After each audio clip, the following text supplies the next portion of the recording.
So my name is Roger Benjamin and I'm the owner of Benjamin's Family Farm. And here we have our lettuce in our hydroponic system. So that's what we do. We grow mainly lettuce and other greens in hydroponics. This method is a little easier to manage as compared to the traditional on the ground. Also you have less pests. Your crops also go faster and a bit more nutritious sometimes. What led you to hydroponics? Well, actually it was during the pandemic, looking at different videos online, and I saw this method of growing and I thought it was very interesting. So I did some research, some reading, market research, trying it out, and there we are. Well, we started off with a system that grows around maybe 50 something plants, and we're expanding. So we had one lettuce system, 2, 3, 4, plus other systems. So it has reached a point where we can actually sustain. It's sustainable, so it's a means of making money also. Well, one of the benefits of the system is the impact. Like for instance, right now we talk about saving water. So when it comes to saving water, it uses a lot less water. And this system is a closed system, so the water is recycled. You have water, you have a reservoir, you have a pump, small pump that pumps the water or the nutrients into the different pipes and recirculates. So as a traditional farmer, you might use a lot of water and you wet the ground and a lot of water goes into the ground and so forth.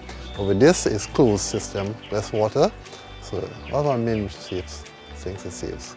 Challenges is cost. It costs a lot to set up a system like this. So the initial cost is a lot. You have to buy the pipes, you have to bring in the net cups from overseas, the grow medium, you bring it in also. The pumps, because the pumps you have here, they're very expensive and not very efficient. So to get a good efficient pump, you have to bring it in. So cost is it. All the cover and everything costs.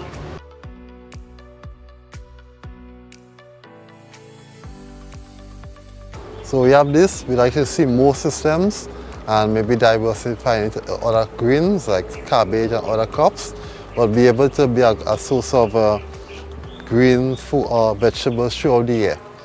So even when the outside is hot and it's dry season and persons hardly plant, we're able to supply. So just to see the growth. Yeah, long term to be, maybe employ a few people to help with the system, because by reaching the point where you have enough so that we can employ somebody part-time or full-time to manage the farm to keep things going. We do build systems for individuals. We've built a few systems because one of the challenges that people say the cost, as we said. So we did a system in Trinidad when we were there. We did a few systems here, and we have one working on, or two working on currently.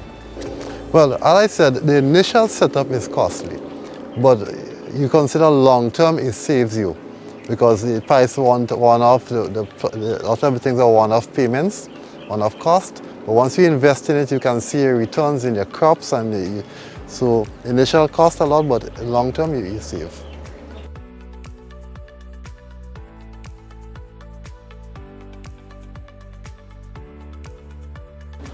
It's an enjoyable thing. Also, we've been having students come to the farm, schools, and a lot of young children are showing interest in it. They're interested, they find it amazing to see the science behind it and how the plants growing only using water as a medium, as a media to grow in. So it's a nice educated, but it's a nice field for education.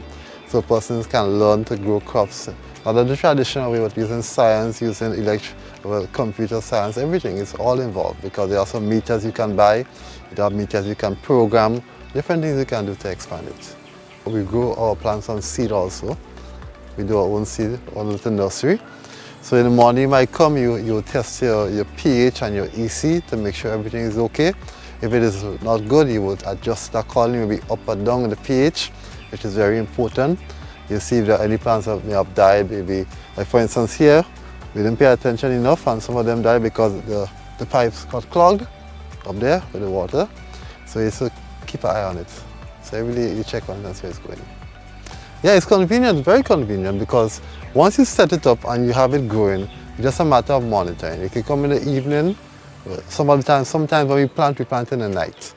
So 8 o'clock, 9 o'clock we're planting. You just have a light on.